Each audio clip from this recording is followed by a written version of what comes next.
Welcome back to another episode of Above Board with Candor Path with John, Matt, and Rich. We're super excited to be here. Today, we're going to talk about three things.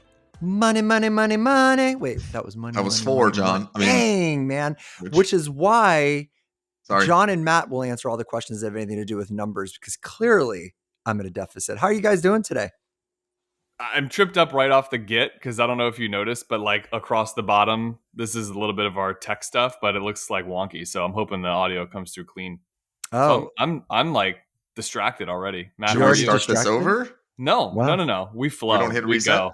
Never. Look, I called Rich John, so I think we're all a little like off our game here. That's okay. I wouldn't mind being 20 years. Board.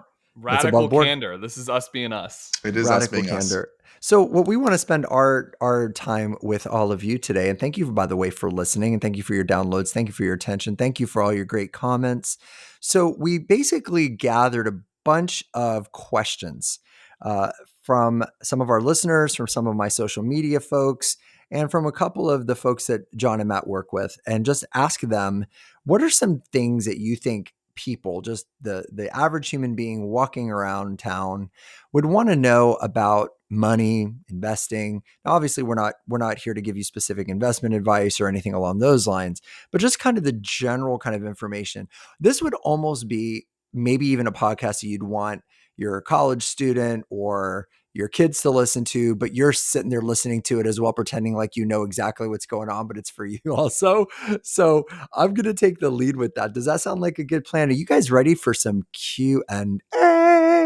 I think it's great. I'd like to give a shout out to our friend Krista, who follows the show often, and this was actually one of her ideas. So I pulled a few people, and one of her ideas was to do a Q&A type episode where we can create some actionable advice around.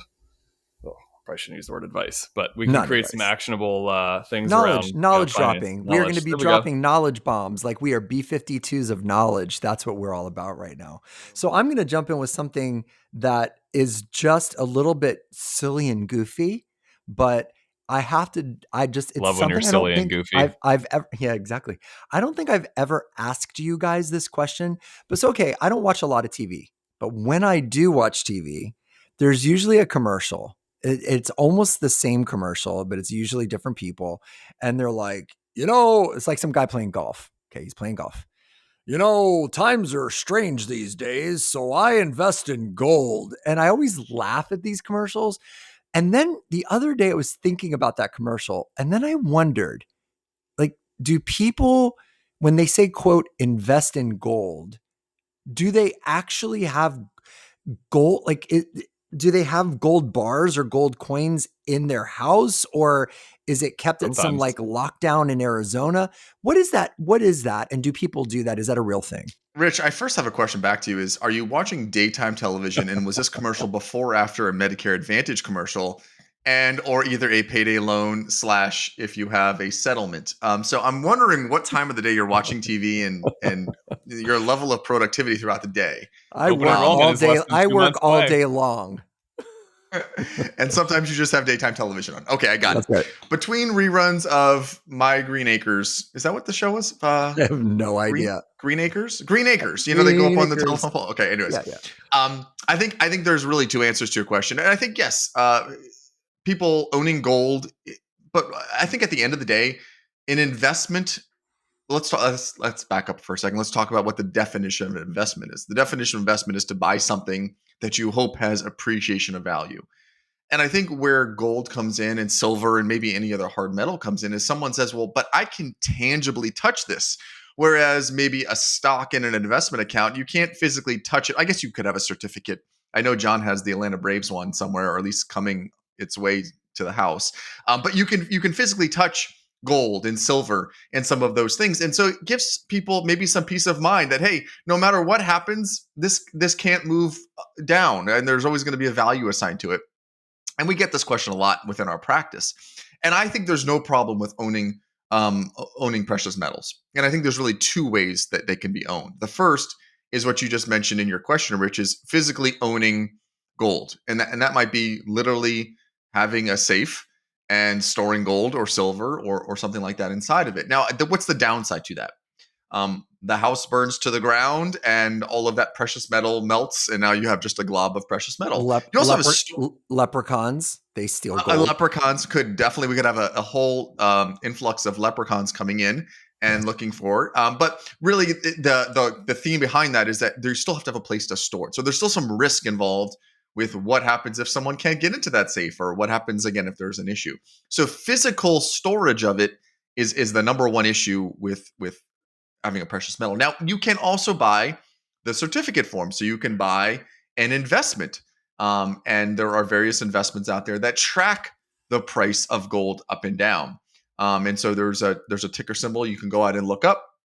And that is the ticker symbol for gold, and it follows the price of gold. I think it's really important to know that everyone thinks these precious metals just sit and appreciate over time, but they move. Their price moves just like any other investment through supply demand. Okay. Where we are in our economic cycle, you can overlay the price of gold on top of stocks or an index, and you can see how it performs relative to another indices. Okay. And you'll see that it moves just like any other investment does for the most part. So to think that you are immune from price volatility by either owning physical gold or owning an index of it is not a fair statement. And so for us, if someone really wants a precious metal, then there's two ways to own it. And we would talk through that client. What are the goals? What is their rationale behind it? And if all of that makes sense, explain the two ways that it can be purchased, again, in paper format or in physical format, and then talk about pros and cons for each one of those. So question John, was there number, anything else that I missed there? Oh, go ahead, Rich. Approved. Good question job. number 2 then. So if I own the paper version or if I own the actual gold coin and I buy it for X dollars, is there a place that you like? So somebody does that. So you could sell stocks. I know that. So stock goes up through the roof. It's worth 10 gajillion. It's worth $10 gajillion dollars. Now you sell it. So if you buy gold at, $1, now gold is up to $3. Is there somebody that buys that coin from you or buys that paper from you? Because that's what I know a friend asked me one time. They're like, I bought gold. I just don't know what to do with it if it goes up in value. I'm sure right after that commercial you watched, Rich, is that there was a company that says, we buy your gold. No, and this was big. When was this? 2000? I was going to say, do you remember that fad? Yeah, it was like 2007. There was maybe malls. 8, There was like mall stores where you could drop off your gold 10, and sell it. 11. Right. It's a big thing. The price of gold and the price of precious metals spiked. And what we did during that time is we went to, I'm going to butcher this, a numismatic corporation, which is a company that specializes in coins and gold and other precious metals, and they will exchange that for dollars. Now they're going to take their cut from that, but we actually physically brought in gold to I'm probably butchering this, but a numismatic corporation, and they say, okay, here's the spot price, here's our fee for exchanging it. They take it, they melt it down, or they do whatever they want with it, or sell it at wholesale. But yes, you can physically walk into. I had this with a client. Client's like, hey, Matt. It was a father of a client, and he was, sort of coming to the end of his life, mid-90s. And he said, Matt, I have a lot of precious metals and gold in my safe. What should I do with it? And I said, the first thing is you want to have it valued, right? It was purchased in 1920, or you inherited it. It's been sitting in the safe. Let's see what the value of that is. And you can take it to a place and they'll value it for you. So at least we can assign, hey, here's what it's roughly worth today. But there's specific companies that do this, and you can find one locally. True story. When I was 8 years old, my uncle, or it was my grandfather who had passed away, had left me a bunch of silver dollar coins. So they were actual, like the old Liberty, the old ones, right? So I'm 7. So this is like in the 70s. But I just knew they were dollar coins. They said dollar on them. And I took a bunch of them. I think I took 8. And the ice cream truck was coming. And I went outside and gathered all my friends in the neighborhood, which I really didn't have any friends. I just was trying to make friends in the neighborhood. And I was buying everybody, back then, I think like the ice cream bars were like a quarter each. So I was buying, or 50 cents each. So I was buying everybody ice cream. And thank goodness my mom looked out the window and saw me like out there, like with like money, like buying ice cream, and came out there and realized that I was using these pure silver dollar. And my 4'10" mom or 4'9" mom literally grabbed the ice cream man by his jacket, said, give me all of those back, and gave him he probably just retired that next day. I got just made So much money. The last point that I'll make, and I think this is really the concrete advice that I'd give is, Rich, you recently had some work done on your home. How many quotes do we typically recommend someone go out to get when you're going to have some work done on your house? 3. 3, right? And the same goes for this situation. So you're sitting at home, you have the safe, your parents have some precious metals or some silver, some gold coins. Do you go to one company to get a quote to see what that's worth, or do you go to multiple companies? You go to the ice cream truck. No, you go to multiple don't go companies. to yeah. So multiple companies, and this was my advice for that client was Got it. start at one, let's get a couple, and then let's see what the actual value of those precious metals are worth. And what they'll be able to tell you, is it pure, is it not? This client actually had JFK half dollars. So John, Nice. I didn't know I if got a lot of those. yeah, I if your collected family had a those. handful of those. But Mhm. so anyways, a real unique a situation that we went through, but one that I think you can get some practical advice from. Step one, get it valued. I just think that's really because people don't really know much about that, and most of my exposure to gold coins were the ones that are foil and they have chocolate on the inside. So it's always good to Oh. know that kind of stuff. We're So dangerously close to calling this episode "You'll Never Catch Me, Lucky Charms." We're 11 minutes in and we've talked about gold, so I'm thinking I it's a love it. gold-themed episode. So speaking of gold, which seems like what was it that I always think about Matthew McConaughey and The Wolf of Wall Street? Fugazi. It's like all So I always kind of think of Fugazi, that whenever I think of Fugazi. gold coin. What? Can you guys just give me honestly? I think I have a working knowledge, but if somebody said I'll give you like a gold coin, define crypto, I'm not exactly sure what it is. Can you just first of all give me a definition of crypto, and second of all, is it a thing? Is it here to stay? Is this a fad? People don't really the people that know about crypto know about it, and then there's the rest of us. So Google calls it as a definition. Well, when you said define crypto, I started scrambling thinking like, how would we define it? So it's a digital currency where transactions are verified and recorded, and they're maintained in a decentralized system. So yeah, I Wow. think honestly, yeah, I know, copy and paste. I think honestly, you have to. I've watched a bunch of documentaries on this, and clients bring this topic of conversation to us often. I don't remember when the exact time frame of the crypto craze was, maybe 2017 to 18, and then again last year, like Yeah. it became a really big fad. Yeah. And we preach diversification, so making sure that you don't own too many of one thing. And I talked about this in my podcast a couple weeks ago, the solo one that I recorded, where I had friends who were purchasing cryptocurrency as an investment on a credit card. They were like maxing out their, because you could go to an exchange and, right, Matt? I mean, you remember this time frame, I like do you could remember buy that. it, and so they're purchasing on a credit card, so they're buying it on leverage, and then it ends up going up really high, and they think it's going to continue to go up forever, and then it goes down in value, and then they're left paying off a credit card, and they don't have the value of what they thought they were going to have in it. So it's a very volatile thing. Go ahead, Matt. I think it's important to even back up for a second and talk about you said a very important word there when you were defining what it is, but it's a decentralized exchange, What right? does Or a that mean? decentralized ledger. All right, Rich, I give you money today. No one else knows that, right? You pass money to me, I pass money to you. No one sees that, right? I send it to you right from my Zelle account.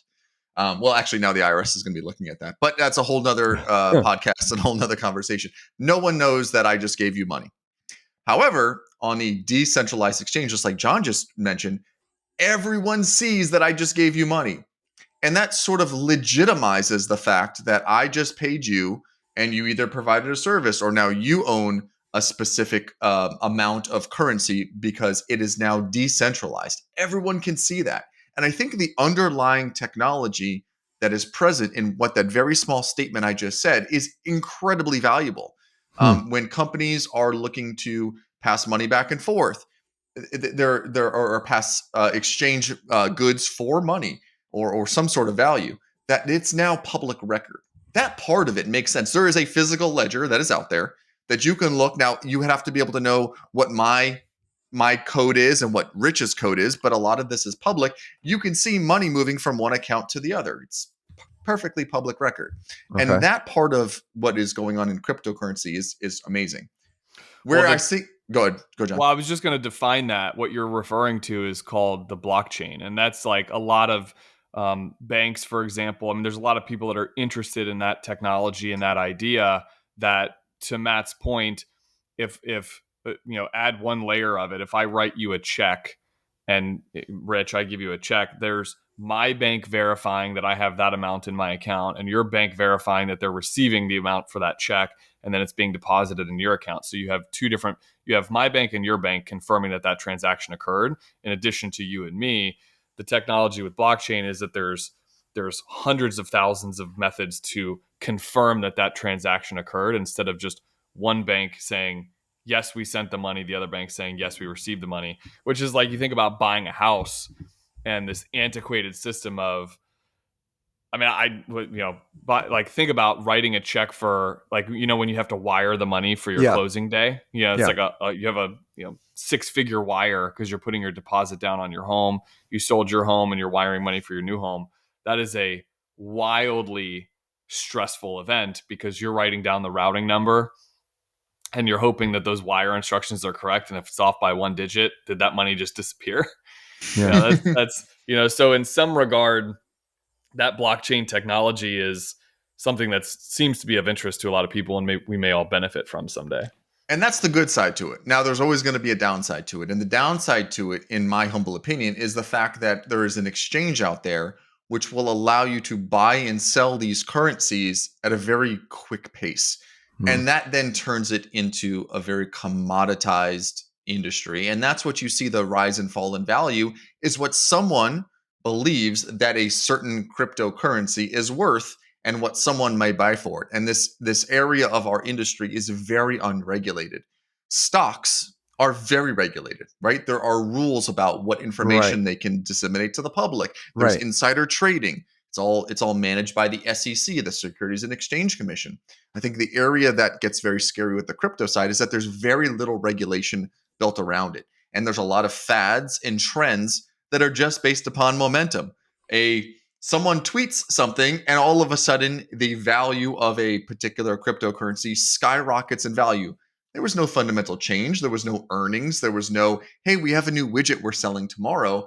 It was just based upon word of mouth. And then that's where people, and we've seen this a lot in our practice, they get in at the very tippity top of these crypto investments.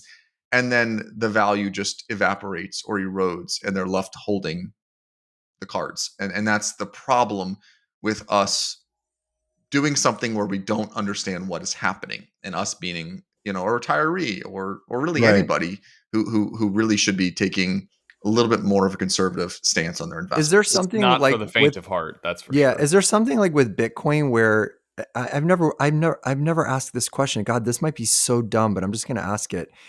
Is there a person that, like, there's a president of Mellon Bank, there's a CEO, there's the head of the NASDAQ, there's the CEO of X company being traded on the stock exchange.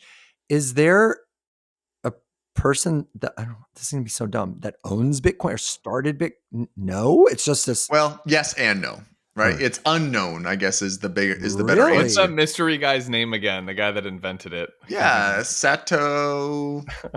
You have to look Can't that think up. of it. Wow. So for real. So this seems really very confusing. But it's also the anti-bank, Rich. It's meant to not have a leader. It's meant to run on its own. The whole point of it is for those that embrace the blockchain, it's that it's all public record and it is decentralized. That's the main thesis of cryptocurrency, is that there is no leader. There is no government who can control, like we have right now with our monetary supply, how many dollars are in circulation and how many are not, by increasing, decreasing interest rates, and by purchasing bonds and selling bonds, treasury bonds. Our currency is heavily manipulated for oftentimes what is supposed to be a very good reason. And this is one of those areas that has the ability to not really be manipulated in terms of the underlying technology. I think, to what John just said, it's not for the faint of heart. I think that this is something that it almost feels, the vibe that I got was almost like what it must have been like in the 1800s during the gold rush, where some guy came out of the mountains and said, "There's gold in them there hills," and then everybody like ran out there and started digging holes The because wild, for a wild while they're west. just what? The wild, wild west. Yeah, it just feels like that's what this was. It's very confusing. It's something that it doesn't have. Even when you explained it, I could follow along, but it still leaves me kind of. I guess money in itself is kind of fugazi. I mean, what is money? Money used to be based on gold, right? There was the gold standard. I understand that. That went away in the 70s, I think. So now a dollar isn't worth a dollar of gold. It's just based on some whatever. So I guess it all is kind of confusing. I'll switch to something because I mean, that's just, it is what it is. I'll Have you switch to guys something. seen the "What is money" bit on? It's like a Forky from Toy Story. What is money? Has anyone seen that? What you No, just said made me think of that because it was like trying to explain it to basically like my kids' age group, and I actually thought it was pretty good. So it check that is out very, from Disney. it is very confusing. It is, I mean, it seems as real as Frosted Lucky Charms, but at least those you can eat them. There's actual marshmallows. What's the difference between a 529 and a 401k? Is there, are they're both similar, right? They're in the same neighborhood, right? No, they're I not. I Okay, what's might a four? argue that they're not similar at Okay, all, so right? what's a Um, 401k? Well, let's start with this. Everybody, there's a lot of people at their jobs, they have a 401k option. So, A, what's a 401k? B, who kind of decides as an employee, how do you know what to and like what to do with that? And C, is there like a percentage that people like you recommend across the board? Is there like a number like, hey, everybody, if you should put 10% in? Or so let's go. What is it? How do you manage it? And is there a recommended percentage?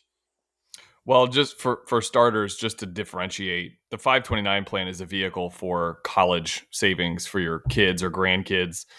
The 401k is a retirement vehicle for your retirement. And that is provided to you by your employer. So, not to confuse the issue and talk about IRAs for a moment, but that which is another vehicle for retirement. But 401k is provided by your employer. You can put contributions in that. Oftentimes, depending on the plan, your employer will provide a matching contribution to that, and then you can invest in underlying investments that allow you to participate in the market. And you can take varying degrees of risk. So, like I hear this all the time, this misnomer that 401ks are risky, Hmm. 401ks are aggressive. That I heard that a lot coming out of 2008 when the markets had the big decline in the Great Recession of '08. Was the 401ks are risky and aggressive. Well, that might be true depending on how your 401k was invested. Most providers, your employer, they pick a 401k plan that usually provides you a suite of different options. And if I always like to use this on a scale of 1 to 10, one being the most conservative thing, maybe it's like cash or a money market position, and then 10 being really aggressive, being in international markets and things like that. You have the ability to dial that up or down depending on your level of comfort with risk. But most importantly, taking that, notwithstanding that part of the conversation, 401k is a vehicle to allow you to put money in and get a tax deferred, or depending on the type of it. Go ahead, Matt. You want Yeah, to and I jump think in? it's more of the why. That was a great definition, by the way, John. That was perfect. It's exactly what it is a retirement vehicle. But I guess then part two of the question is why would I even want to do this? And I think John hit on 2 points. Is one, there's sometimes a tax advantage for doing that. If you participate in your traditional 401k, every dollar that you put in, you receive a tax deduction for, not a tax credit, a tax deduction. So again, if you made $50,000 that year in income and you put $5,000 inside of your company's 401k, you are not taxed on the 50,000, you are taxed on the 45,000. So there is a incentive for doing so. There is also a Roth 401k, and that has a little bit of a different tax element to it, and we'll talk about that at a separate time because we're kind of just talking about traditional. But so you got a $5,000 tax deduction, and if your company does match your contributions, then you also received a company match on top of the 5,000 you put inside of that. And so you could have, call it $6,500 in there, that you basically got 15. If the match was 3% of your salary, 3% of $50,000 is $1,500. You really just got a free $1,500 from your company. Now that money must be held inside of that 401k. There might be some vesting involved and some other bells and whistles, but you just got incentivized to save for retirement through your company. And then back to John's point is now you have a choice of what you would like to do with that money. You can keep it sitting in a money market account, earning whatever the current money market account rate is. Or you could put it in the most aggressive stock in the world and have it all go that direction. I think where our job comes in is coaching our clients and where they lie in between those two very large extremes, whether they're going to be super risky with it or they're going to be super conservative. And that has to do with a lot of different things. Mostly is how far they are from retirement, what their propensity for risk is, and so forth and so on. But if you have a 401k at your company and you are eligible and you have enough savings in your savings and you have a budget so you know how much you can be contributing to it, then in most scenarios, not all, but most, we would definitely encourage a client to participate there. If nothing else than just for the free company match, if that is associated with your company's 401k. So a lot of great benefits for doing so, and our job is to evaluate that and walk our clients along that path. And so the Roth IRA, as I understand, invented by David Lee Roth of Van Halen, Exactly. that's a whole different conversation. So, but is there a maximum or a minimum that you're allowed to put it for? Can you just like put in as much money as you want? Is it age based? How does that work? Yeah, there's maximums, and IRAs and 401ks are different. So like the maximum for a 401k this year, I believe, is 20,500, and then there's a catch up. There's an additional amount you can do if you're over the age of 50. So they do put limits on you. In Like you 5 years, can't put. Rich, you'd be able to do a catch up in yours. Yeah, I'm Not exactly. today, but in like 5 years when you're 50, Oh, you're then you can so do a company match nice. on I yours. know that I'm at the age where I get to put in all the extra. I'm Oh, I'm putting because I'm 56, so I get to I just yeah. that happened Yeah. There quick. you go, baby. So and then so the 529, that's that I think you know what I think I messed up?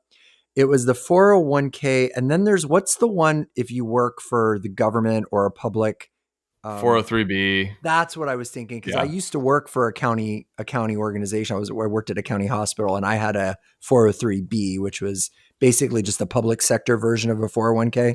It's very similar. You'll see maybe nonprofits and churches have those types of plans as Okay, well. cool. But they're similar in nature in terms of how they're structured for potential employer match and also tax savings to Matt's point. I think, yeah, go ahead. No, before I get to the 529, there's something that might be in the same realm as gold because I think it's probably gold seems like at least there's you didn't seem to like completely be like disgusted by it.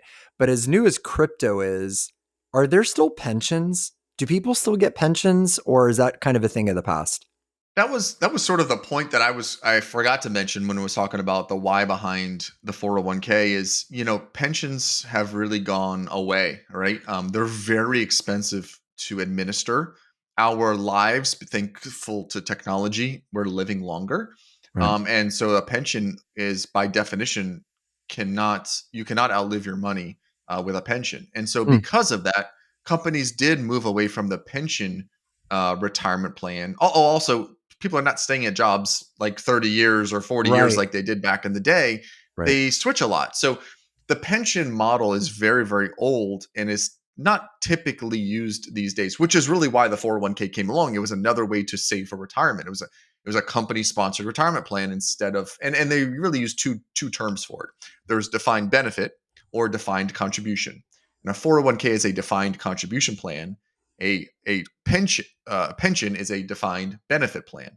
And so again, those are very, very old. I think we still see some teachers that might have them here in the state of Florida. They're still around, and some very few private industry has it, but some of the public industry does have these, Understood. and they're just really not used because they're very, very expensive Yeah. to administer. It's hard to figure out how long people are going to live for, so they can't run it out. It has to be funded in such a way. So that is really the reason why 401ks came along, was Understood. because pensions are Understood. being phased out. Understood. And the 529s you already explained, that's how you're saving money for college. So that has to be used. If you put, let's say over the course of a kid's life, you put $100,000 in a 529, that which would be great, right? And then the kid decides when they graduate high school, they're going in the military or they're going into a trade. They want to go into HVAC or become a diesel mechanic, or they just don't want to go to college. Do they still get that money? Does that money go away? Does it get taxed? What happens to that money? Well, I want to clarify something in regards to the 529 plan and the 401k plan. These are both just examples of vehicles to put money into. Okay. The investments that you actually, whether you participate in the market or you invest in bonds or whatever, that is something that you still have discretion and control over. We're talking about the actual vehicle that money goes into. And by the Understood. way, we get questions a lot of times from clients that say like, hey, our job is to try to optimize their money and where their money's going into, and so what are some of the top vehicles? And these are examples of them. Not everyone's situation is the same. Some people don't Right. have 401k available to them. So these are just ideas and examples for folks listening as to maybe some of the top vehicles that would make sense. So at the 529 plan, to your point, a lot of times what we see people do is once they have kids, they start contributing to it on a monthly basis. Maybe they have family that makes contributions to it as well, like they lump sum, $1,000 as a gift for their child's baptism or a first communion, I got to something get of in that. that family. Yeah, right. And but to your point, you have $100,000 that maybe it grows to $100,000 over time. Okay. Your child is a child prodigy, a phenomenon, gets a scholarship, and doesn't need to use all of those dollars. Well, then what? There's been legislation over the last few years that have kind of opened up the conversation about then what. Because Hmm. conventionally, it was if you didn't use the money by 30, you were penalized. So you had to pay a tax penalty on the gain and you had to pay taxable income on the gain as well. Wow. That's still the case if there's unused money, but there's routes or avenues to use it. Meaning, you could if you have multiple kids, you could have that money transitioned within your family to somebody else that's going for a higher education. They've even defined that more loosely over the years, so it wasn't just a public or private institution, but now it can also be maybe applied for like a vocational school or a trade school.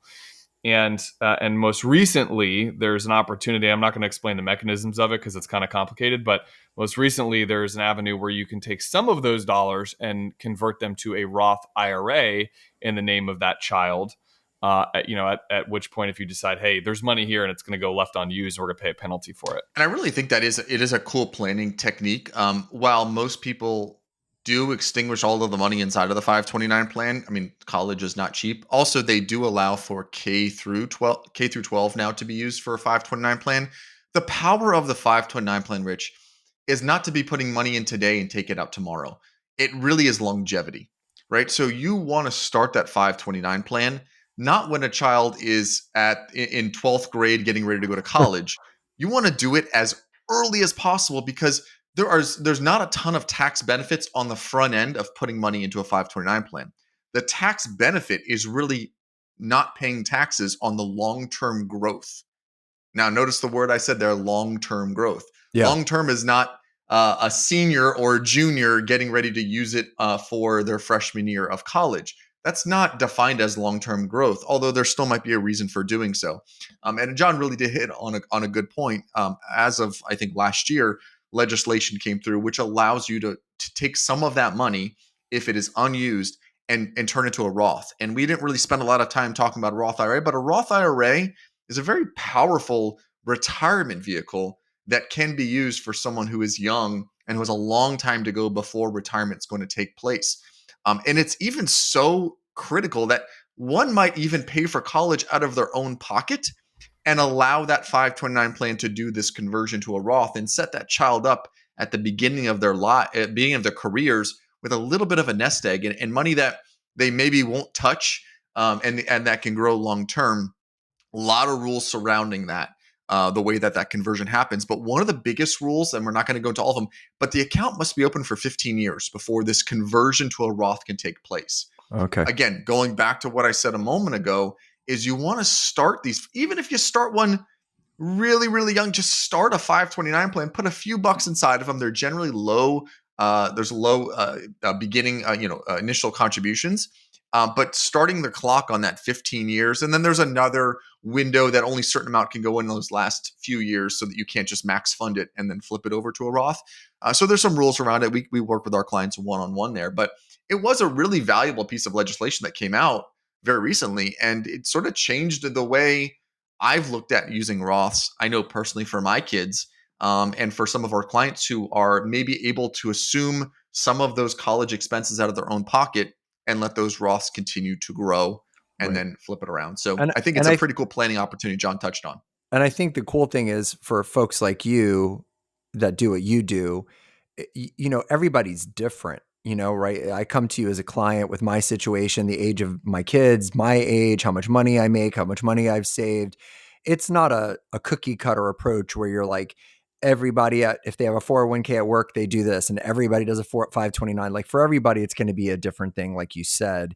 And I think that's kind of my takeaway is, that's the whole purpose that people like you exist, because you sit down with somebody holistically and look at their whole life and say, this is what makes sense for you. But then the next person that comes in the next meeting, you might have a whole list of another way. If they're in tons of debt, you're not going to be worried about their 529. And then this person comes in and they've got tons of money and they're completely set up. You're looking at a whole other situation. It's And so that similar to the medical industry, it Rich, and really I know is. it's one that it It really really. I go to is. my doctor. I hope that there's no ulterior motives, and that that he's giving me the best advice, and that there's that it's very objective, and that there's a rationale for making sure that his my interests are being put first. So I think what we do is very similar to the profession that you're in. I think some of the difference is that we get a little bit more one-on-one, where in the medical profession, as I'm sure you've seen, is that a lot of it ends up becoming volume, right? These physicians have got to see so many patients, and Yeah. a lot of movement happens. I hope sometimes that it slows down a little bit, and I get this one-on-one time with my physician to talk about where I'm at from a health standpoint, just like clients come to us from a financial health standpoint of where they stand. It's super similar because even when I went to my vascular surgeon a couple of weeks ago, I'm 56, and with my diagnosis, he was sharing with me that he just saw a patient that was my exact age with the exact same diagnosis who is completely debilitated, is wheelchair bound. But he shared with me this person is, morbidly obese, is smoking, is not compliant with their diet and their medications. And so it's very similar. YOLO. Yeah, yeah. So it's very similar to what you just shared, that you can have people could be the same age, make the same amount of money, let's say hypothetically, have the same amount of kids, but one has like maxed out their credit cards and has gone the other person. So I think there's one last question I want to ask you, and it maybe connects a little to the pension thing, but this might also just be, and I hope I'm not tiptoeing into areas of that you can't answer, but it's not a crystal ball thing, but it's something that I hear a lot from people and I see it on YouTube and I never know if it's real or not. So if I can just ask financial experts, and this might quench the thoughts of some people, a lot of times people do the scare tactics about Social Security and they say, it's not going to exist. Like, Rich, you're 56. It's going to be gone. It's going to be zeroed out. The government's spending so much money. A, is that a possibility? Are you allowed to tiptoe into that area? And B, do you personally believe that it is going to or not going to exist in the next 20, 30 years?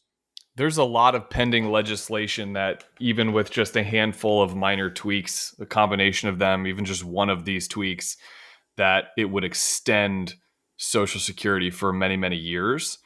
And what I will say to your question is, right now, if you think about what Social Security is, it's there was a time where we were paying this additional tax, funding into Social Security, and there was a bucket of money that existed for folks that were then retiring and drawing on Social Security.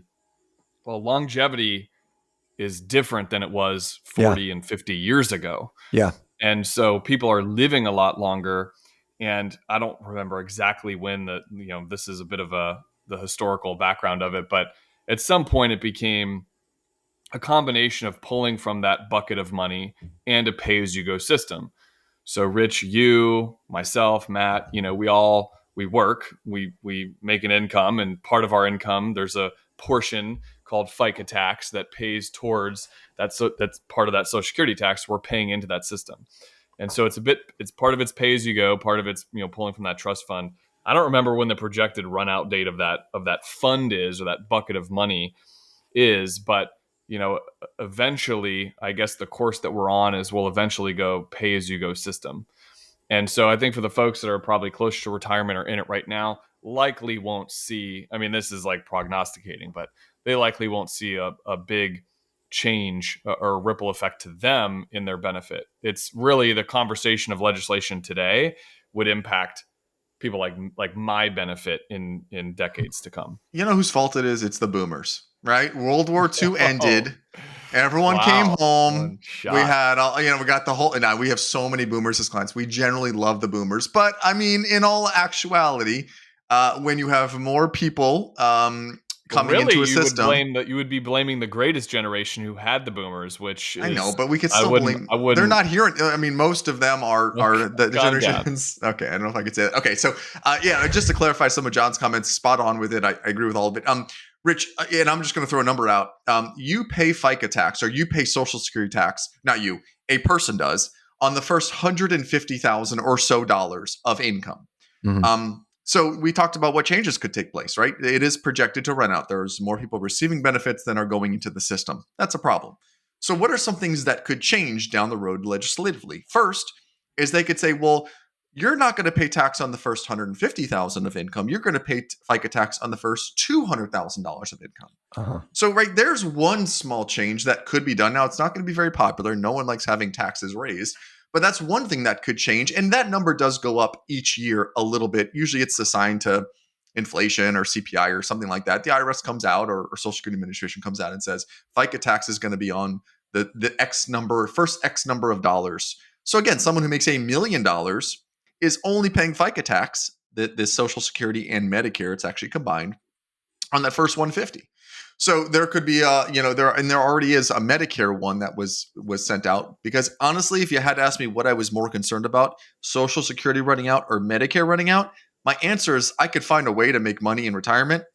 I can't get health insurance in retirement. That's a really difficult thing Good to point. do. So the Medicare tax is also assigned to that, and John happens to be our in-house Medicare expert, so I know he can chime in on that subject. But those two things are combined to come up with your FICA tax. Now, again, they projected that Medicare was going to run out at a point. So what did they do? For those who have high income, they assign an additional tax. I think it's 3.2%, something like that. Additional tax on income to shore up the Medicare fund. Probably something like that would happen. The other thing is, when can you collect Social Security, Rich? Now, again, you're probably at least 20 to 30 years away, but when can you collect Social Security? And currently, right now, it's right around 62 for early and 66 and 6 months for full retirement age. Did I get those numbers right? Roughly, it's anywhere from that to Yeah. 67. Well, what happens when John and I go to retire and they say, hey, the earliest you can collect is not 62 or 66 and 6 months, it is at 70, right? So they might increase the age that we could start collecting our benefits. And so these are two probable changes. I mean, again, this is up to our Congress people to change, but those are probably two changes that we would see coming down the road. Is an increase on the tax that we use to fund and shore up both Medicare and Social Security, and then also a stretching out or a pushing out of when the earliest age it can be used is. And so those are two things that come to mind. To answer your question more directly, I don't think you can rely on it comfortably for retirement. And so what I mean by that is, right now the estimates are Social Security covers about 40% of your expenses in retirement today. So it's a component of it, but you still needed to have saved. Maybe if you're retired today, you have a pension, you have 401k, you have assets elsewhere, Yeah. or income streams elsewhere that are covering the other 60%. By the time I retire, I am not under any type of illusion that, and maybe I'm wrong, but like, I'm not going to plan as if it's going to continue to cover 40%. It might only cover 20% of living expenses I got you. by So that, it's an adjunct. flash So you forward. It got to might, do it. Yeah, it's an you adjunct. got to do your planning. You can't rely on just that. I think this stuff, while for financial experts, this stuff is very, very basic.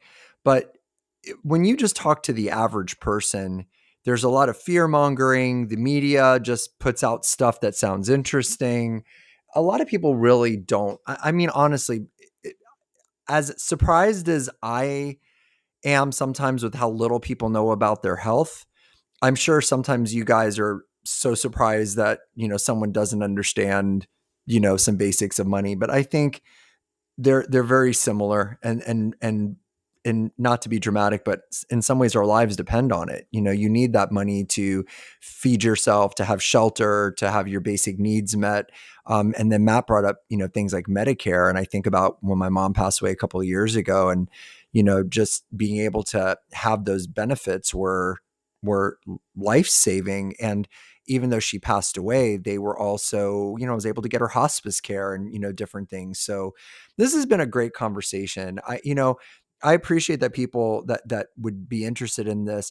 It's meant to be like a financial questions 101, for the true like experts that want to know other stuff. There's, a whole other level, but I appreciate you guys just letting me pick your brain about some of these things. And thank you for the people that submitted their questions about 529s and 401ks and Social Security and pensions and all that kind of stuff. I feel like I learned a lot. I do know that I remember seeing a long time ago, there was a crypto that looked like your dog, John. I saw it. I remember seeing it going, Yes. man, I sent that to you. I go, what's this? It looks like just your like dog. Chipper. It looked just like Chipper. Well, listen, we're very grateful for everybody. We really try to bring you kind of a variety of things on this podcast, whether we're talking about physical health or whether we're talking about emotional health or whether we're talking about motivation and success. But, we've got some money experts on here, so figured we'd talk about that. Thank you, Matt, for your multiple times making me sound 30 years younger than I am. Appreciate you for that. And as far as the rest of it goes, we're grateful for everybody for your downloads, for your listens. Please share and like this podcast with everybody that you know, because we love doing it. We love you, and we're grateful for you. Until the next episode, thanks for joining us on Above Board with Candor Path. And thanks for letting us talk about money, because you know what? It's a good thing. Y'all take care. Be good.